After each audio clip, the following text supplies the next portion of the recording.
توشہ خانہ کیس کے غیر قانونی فیصلے کے خلاف اپیل دائر۔ چیئرمین تحریک انصاف عمران خان کے وکلاء نے ان کی فوری رہائی اور سزا کی معطلی کے لیے اسلام آباد ہائی کورٹ میں درخواست دائر کر دی ہے۔ کیس کی سماعت کل چیف جسٹس عامر فاروق اور جسٹس طارق محمود جہانگیری کریں گے۔ وکلاء کو امید ہے کہ اسی ہفتے عمران خان اپنی قوم کے درمیان آزاد ہوں گے۔ قوم کے لیڈر کو بنیادی سہولیات دی جائیں۔ چیئرمین عمران خان کے وکلاء نے اسلام آباد ہائی کورٹ میں آج ان کے اڈیالہ جیل منتقلی، A کلاس جیل کی فراہمی اور وکلاء فیملی سے ملنے کی اجازت کے لیے درخواست اسلام آباد ہائی کورٹ میں دائر کی، جس کے بعد اسلام آباد ہائی کورٹ کا عمران خان کو جیل میں قانون کے مطابق سہولیات فراہم کرنے کا حکم۔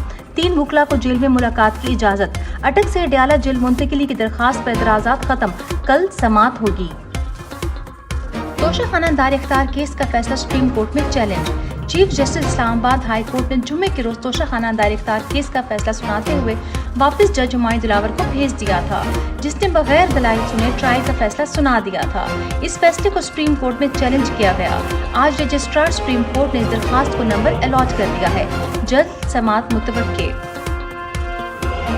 جسٹس عامر فاروق کے خلاف سپریم جوڈیشل کونسل میں شکایت درج۔ چیف جسٹس عامر فاروق سے جڑے واقعات اور عدالتی فیصلوں کے سلسلے کی وجہ سے عدلیہ پر عوام کے اعتماد میں کمی واقع ہوئی ہے۔ اس طرح کے اقدامات نے پورے عدالتی ادارے کی مقامی اور بین الاقوامی سطح پر بدنامی اور تصحیح کی ہے۔ چیف جسٹس عامر فاروق کے خلاف سپریم کورٹ جوڈیشل کونسل میں درج شکایت کا متن۔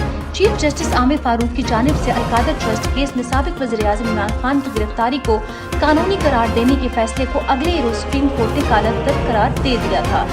طے شدہ قانون کے مطابق غیر قانونی گرفتاری کے نتیجے میں ملک میں افراتفری اور تقسیم کا ماحول پیدا ہوا تھا۔ شکایت کا متن۔ عمران خان کے جسٹس عامر فاروق پر عدم اعتماد کا اظہار کر چکے ہیں۔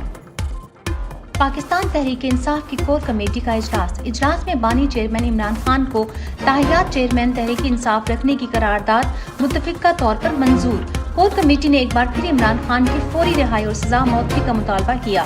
اگر انتخابات میں بلے کا نشان چھیننے کی کوشش ہوئی تو بھرپور قانونی مزاحمت کی جائے گی۔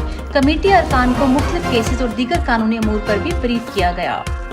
اگر عمران خان کی سزا قائم رہی تو کوئی سیاستدان نہیں بچے گا۔ توشہ خانہ سے تحائف لے کر اثاثوں میں ظاہر نہ کرنے والے تمام اراکین اسمبلی کو نااہل کرنے کے لیے لاہور ہائی کورٹ میں درخواست دائر کر دی گئی۔ ان اراکین اسمبلی میں نواز شریف، خواجہ آصف، شاہد خاقان عباسی سمیت بڑے بڑے نام موجود ہیں۔ امپورٹڈ حکومت سے قوم کو آزادی ملنے والی ہے۔ کٹ پتلی وزیر اعظم شہباز شریف قومی اسمبلی کی تحلیل کی سمری آج صدر عارف الوی کو ارسال کریں گے اور آئینی طور پر اگلے 48 گھنٹے میں اسمبلی تحلیل ہو جائے گی۔ قوم جنرل الیکشن کی تیاریاں شروع کرے۔ فاشسٹ نظام اب عمران خان کے وکلاء کو ہراساں کرنے لگا۔